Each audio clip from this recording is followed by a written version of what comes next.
One of the great and also most challenging things about my job is that sometimes I have to stand in front of the school when amazing things happen, and sometimes I have to stand in front of the school when tragic things happen. All right?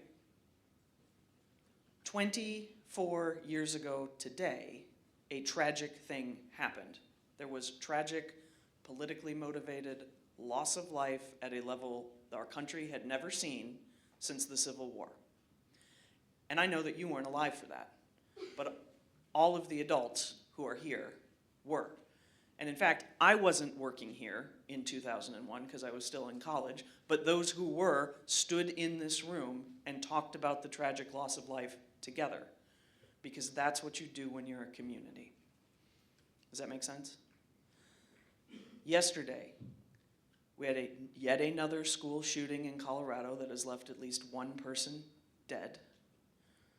We had a potentially politically motivated assassination of a public political figure.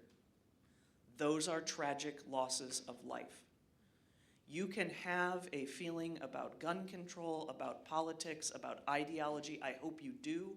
I hope you vote with them. I hope you are passionate about them. But we should not cheer the loss of life. Does that make sense? Whoever it is. So I just wanted to say that.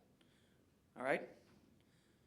I think for the most part, we've done a good job having to live in a world with tragic loss of life. It is hard sometimes. I don't have the answers on how to do it most of the time, but I want us to be here for each other. Make sense? All right. Thank you very much for that. Now, I want you to be as attentive as you are right now for Grant Fitzwater to introduce our speaker.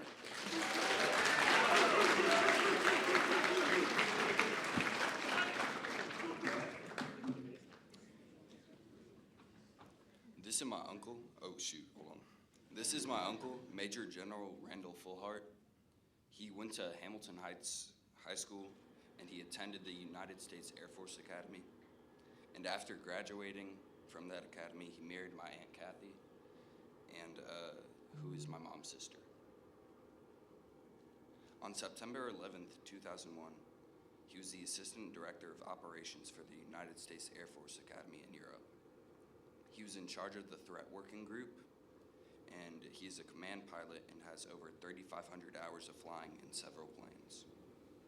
After retiring from the military, he went to Virginia Tech from 2011 to 2024 so he could help train students who wanted to be in the military. After retiring from Virginia Tech and teaching, he moved to Texas with my aunt. He has a unique perspective on September 11th, so please welcome Major General Randal Fullhart.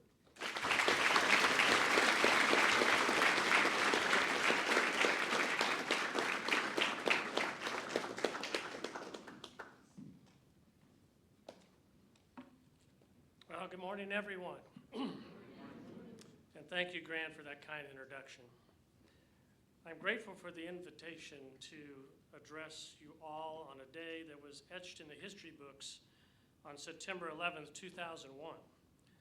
For all of you born since that date, it will only be etched in your memory to the extent to which you stop and understand what happened that day, and then to see what lessons you might take away. On the anniversary of that date, you'll likely see a passing reference on the evening news that shows the burning and ultimately collapsing giant twin tower office complex in New York City after two hijacked commercial airliners were flown into the buildings.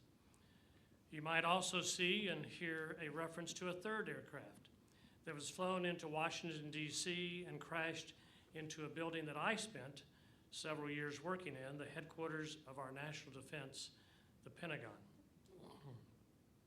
And hopefully you'll note a passing reference to a fourth hijacked aircraft that didn't crash into a symbolic and significant building.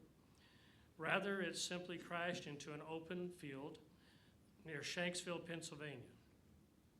Shanksville sits about 78 miles southeast of Pittsburgh, Pennsylvania.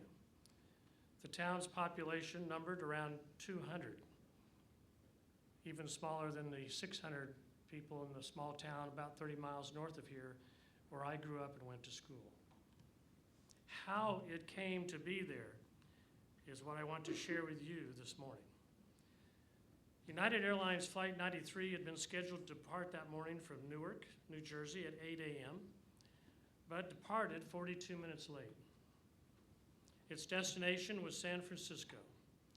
There were 40 passengers and crew on board, and 4 minutes after its takeoff, unbeknownst to the passengers, was when the first airliner struck one of the World Trade Center towers in New York.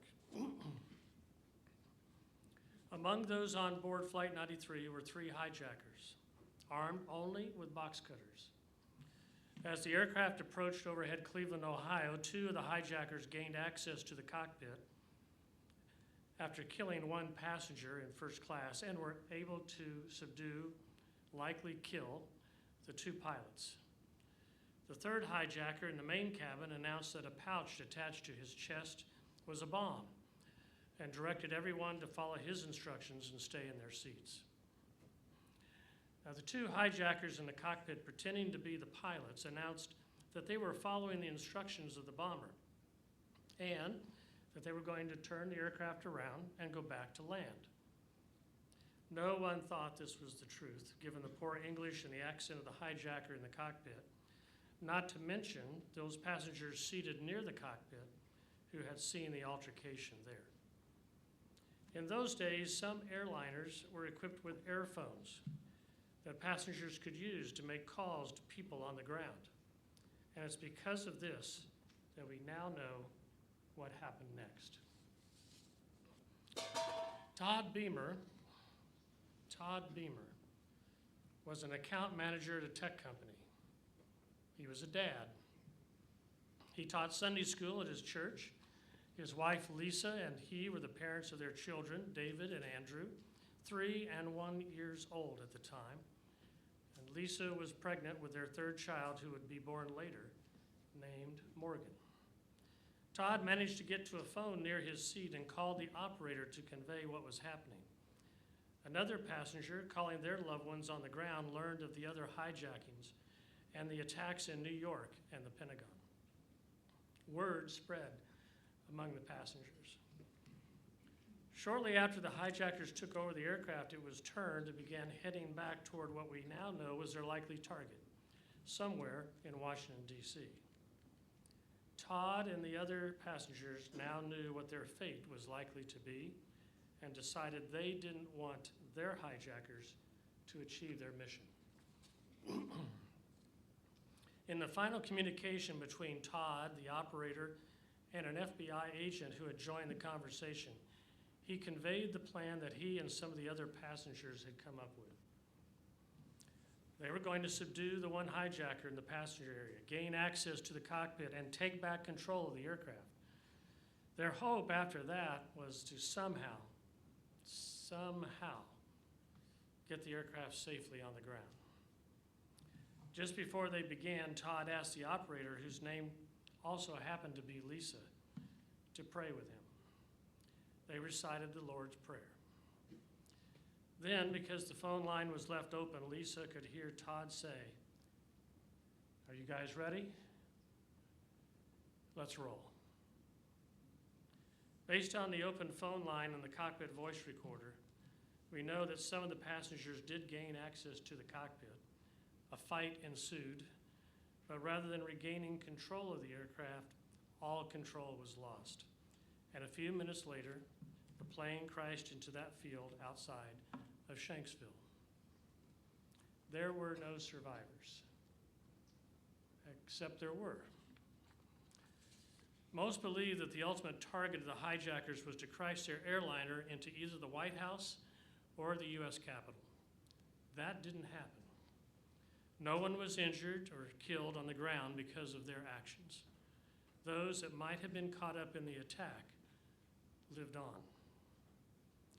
I believe there are some lessons learned for all of us, all of you, today. Shortly after 9/11, I had the privilege of taking command of an Air Force flying wing. We were engaged in supporting operations in response to the attacks on the United States. Painted on the nose of our aircraft was a symbol of an American eagle in attack mode, over the top of an American flag. At the top were the words, "Spirit of 9/11." At the bottom were these words in quotes, "Let's roll." Let's roll is a phrase that did and still carries immense weight. It was not just a call to action on that day. It remains a call to courage, to unity, and to the belief that ordinary people can make extraordinary differences, even changing the course of history.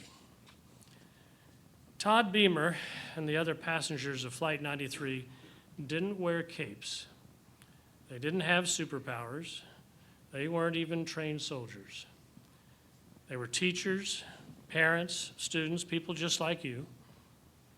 But in that critical moment, they showed all of us what bravery truly looks like. Their actions prevented the plane from reaching its intended target, saving countless lives on the ground. For you trailblazers, Let's Roll can be a powerful reminder that courage isn't something reserved for adults or designated leaders. Courage can start with you. It can be as simple as standing up for a friend who's being bullied, speaking out against injustice, or helping someone struggling. Let's Roll challenges each of us to rise to the occasion, alone or together, whatever our personal doubts may be, and to act with purpose and conviction. On this anniversary, I urge you to think about what Let's Roll can mean in your own life. How can you take action in the face of difficulty, either your own or others? How can you bring unity and strength to the community? Remember, the events of 9/11 taught us that even in the darkest hours, there is light to be found in the courage and kindness of others. As we honor the memory of those who lost their lives, let us also honor the legacy they left behind, a legacy of resilience, unity, and a determination to make the world a better place. Starting today, let's roll. Thank you.